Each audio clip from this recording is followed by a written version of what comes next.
Thank you. Great. Sure. Yep. Thanks, Paul. Yeah. Okay. Thanks, Paul, and the SAM team for giving the opportunity for presenting in this forum.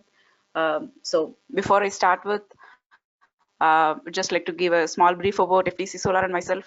So FTC Solar, we are based out of Texas. We excel in designing and developing single-axis tractors. We also do engineering services. We develop two softwares.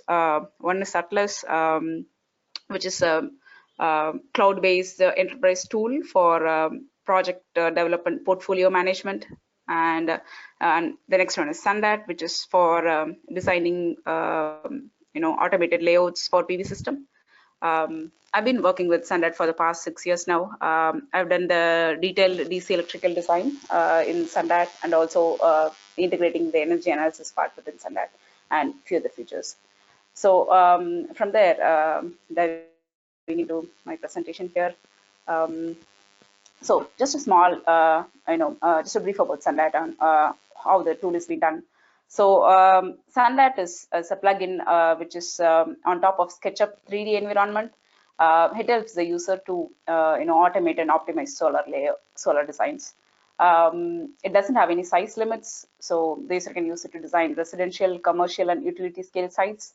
So all these are based on the industry design standards. So we give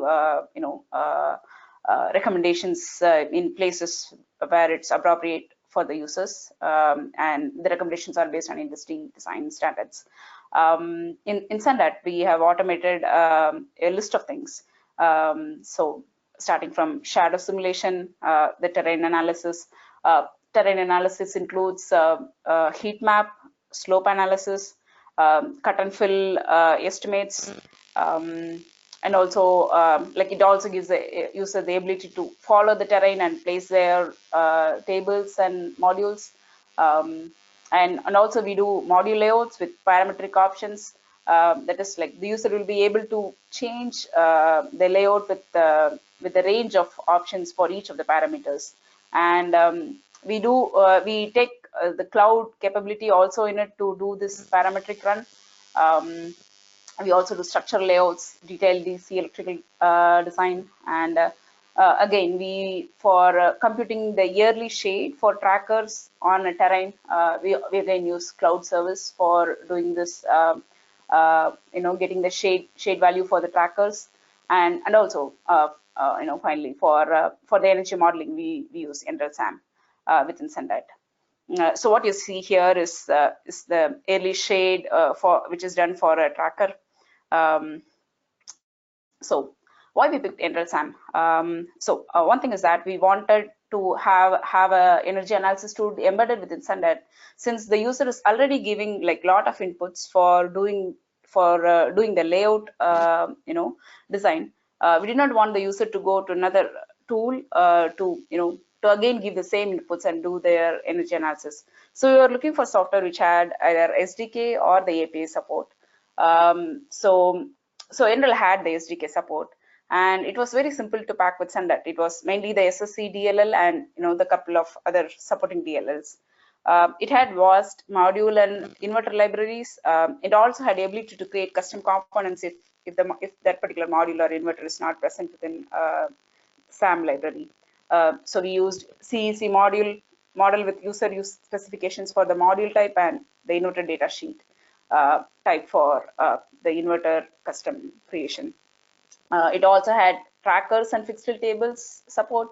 It also had shade import facility. So the one which we ran using cloud, we imported within SAM for getting fine results. It had like file format with different file format imports than the one which is already presented in SAM. The computation time, especially, I would like to say, so it was very fast, for getting the production and the yield values.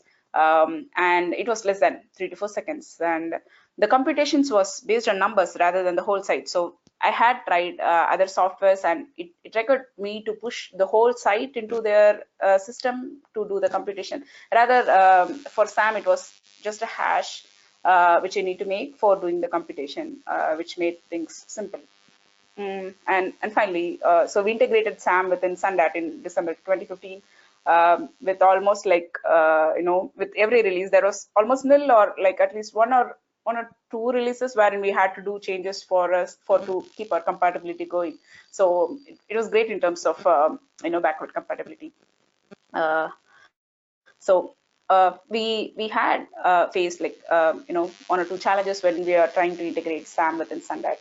One thing is that we did not have Ruby SDK support. So you would have seen in the other presentations that the languages which SAM is supporting. So we did not have Ruby. So why we had to use Ruby is that the SunDAT is built in Ruby, which is in turn the SketchUp on which we had built SunDAT. So that only had Ruby software environment available.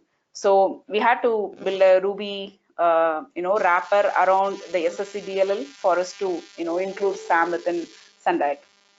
Another thing is that there were a large number of variables. So the model which we selected, it had like 250 variables. So which we had to do, which we had to map with what we are using in SunDAT. And also the modules and the inverters mapping. We ourselves had a library of modules and inverters, so we could not just take SAM's module and inverter library as it is. So we had to do mapping between ours and and the library of SAM. And then this is one challenge. The last one is one challenge which we are still facing. So which is the user acceptance on taking the SAM simulation values as a final values.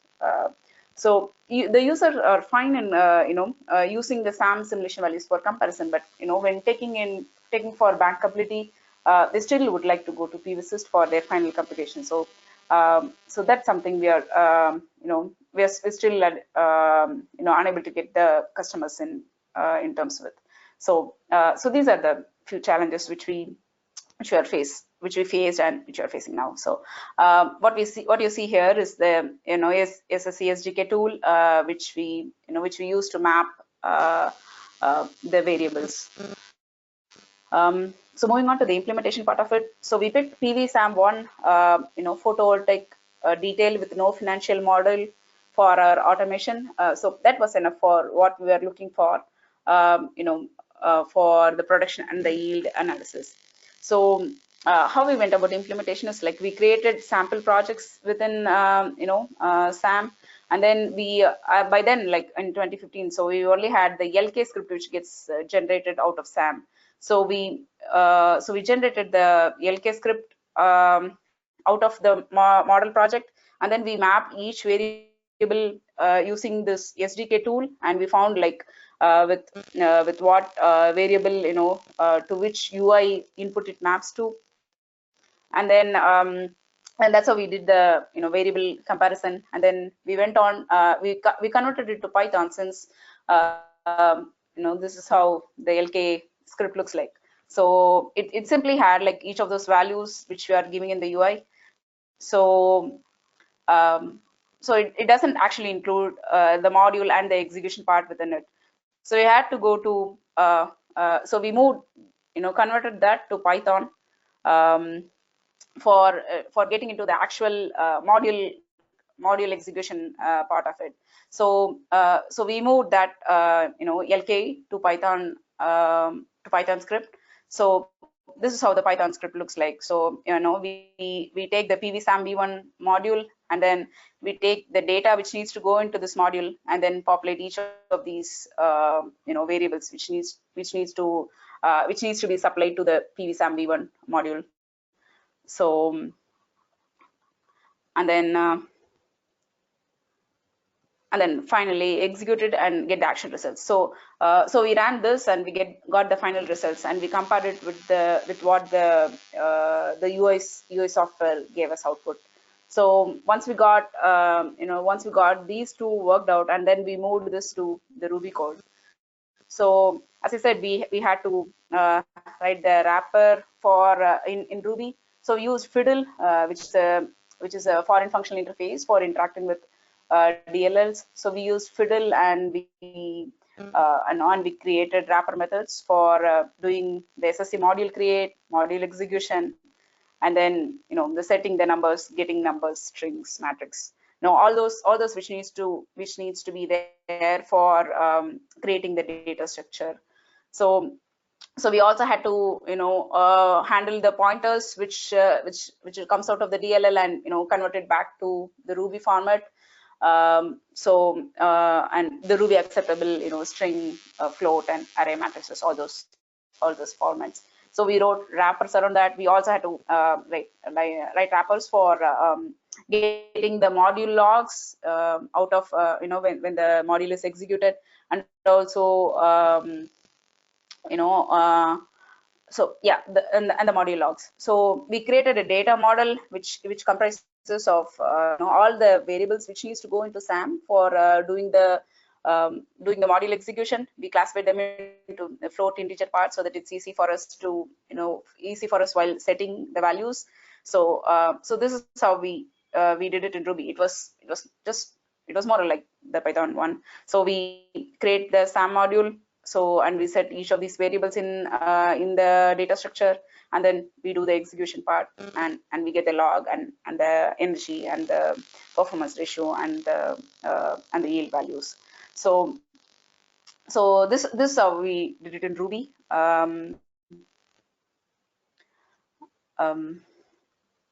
So how we attached this part of SAM within SunDAT is, as I mentioned earlier, so SunDAT had this capability of running multiple combinations within a single click. So so if you see here, I call this north spacing parametric, the east spacing parametric. The inverters can also be made as parametric inputs, which means it's like the north spacing between each of the tables when they are doing the layout. That can be varied from 3 to 4.5 with a step of 0.25 meters. So it is like 3, 3.25, 3.5, 4, so on like that. So similarly, the azimuth also can be varied by step. So with this, it can even generate up to like 100 combinations within a single layout run. So what it means is like when they hit run, so it actually creates how the modules will be physically spaced if it takes a particular combination as input. So and it gives you the results for each of these combinations. So this is the results which SunDAT gives you at the end of this computation. So if you see here, so this R01, this is the terminology which we use in SunDAT for the space where the actual modules will be placed. So in this region, we have used additional north-south gap is like for 2 rows with 20 meters, and for this third one we use 4 rows with 20 meters. So if you see, this is the size which is getting generated. So it is 86 megawatts, and this is 87 megawatts. And you can see for each of these rows, there is a production and yield value which is getting generated. So this is what we do. So till the size, computation part, that's been handled by SunDAT. And for getting the production and yield, we dynamically create the hash which needs to be pushed into the SSC DLL, and then we run the DLL and get the production yield values and populate it within, and we merge it within this particular combination. So the idea is that if a user if a user wants to run like 30 combinations, 50 combinations, he can at a single place he can see what has been varied and what is the size and what is the production and the yield. And right now we are working for adding cost as well. So in the single screen, the user should be able to compare all these values, and they can finalize which is the one which they want to finalize and tweak and take it forward. So there is also manual editing capabilities available in SunDAT. So when the user manually edits the layout, also the production yield values are calculated in the fly. So this is how we are packing SunDAT. Packing SAM within SunDAT. So once the user finalizes out of these combinations, they finalize a single combination.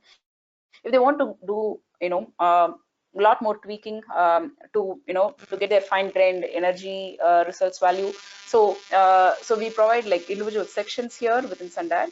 for editing what are the exact inputs which need to go into SAM, because the one which you saw earlier, the values are dynamically populated based on what comes as output here, what comes as output here in the SAM, and what is being given as input. So if at all the user wants to do some manual editing here, they can do it using these screens. So what you're seeing here in the system design is nothing but what we already have in SAM. So we have just mimicked like what are the inputs which are going into the PV SAM V1 module. So this is the system design part. This must be familiar for like the ones who have worked in SAM. So there is the nameplate capacity, azimuth, tracker rotation limit. So all these values which we give as system design inputs, the shading and losses have been combined into one. So each of these loss inputs, they can vary. So we also have capability of storing standard losses within SunDAT, so that the user need not have to edit it during every run of SunDAT or every project of SunDAT, I would say. And so they can also edit the module values, they can also edit the inverter values, and then they can hit simulate, and this also generates a SAM run. You can also see, so they can select the weather source file. If they want to change the weather source file, they can. So we had actually used the weather source list which SAM provided earlier. We haven't moved to the NSRDB, the latest one yet. And we also provide options for the user to push their own weather file formats in addition to what SAM offers. So those options. So again, the weather file format import is also the API which SAM provided. So we had embedded that also within SunDAT. So these are the ways wherein like the user can manipulate and max out SAM's capability within SunDAT. And finally, to the reports part. Again, so these reports which I'm showing, the 8760 are the production reports. So these we are not like saving within for each of the layout runs, because like we can even go up to 30 or 50 runs within a single file. So we don't want to store it and make the file bigger for the user. And since the computation time is very low, so we always save only the input. So when the user wants to see the 8760 values or the production report, we run it again in the fly and give the user the output. Since the computation time is less, we make use of that capability here. So the 8760 values is nothing but what we are seeing as Harley values in the data tables of SAM output and the production report. And in the production report, again, what is going in is the inputs which are going in for the PV SAM1 module run, and this is the performance ratio, capacity factor, production yield, which we get out of SAM's run, and the monthly energy data is again what we see in what we get out of the data tables, and the monthly energy production values are again taken from the data tables, and the energy loss is taken from this single values of data table. So this is how the report has been done. I know, and it's given to the user. So this is pretty much like how we have integrated SAM within SunDAT. If you have any questions, I can take them at this point. And once again, thanks for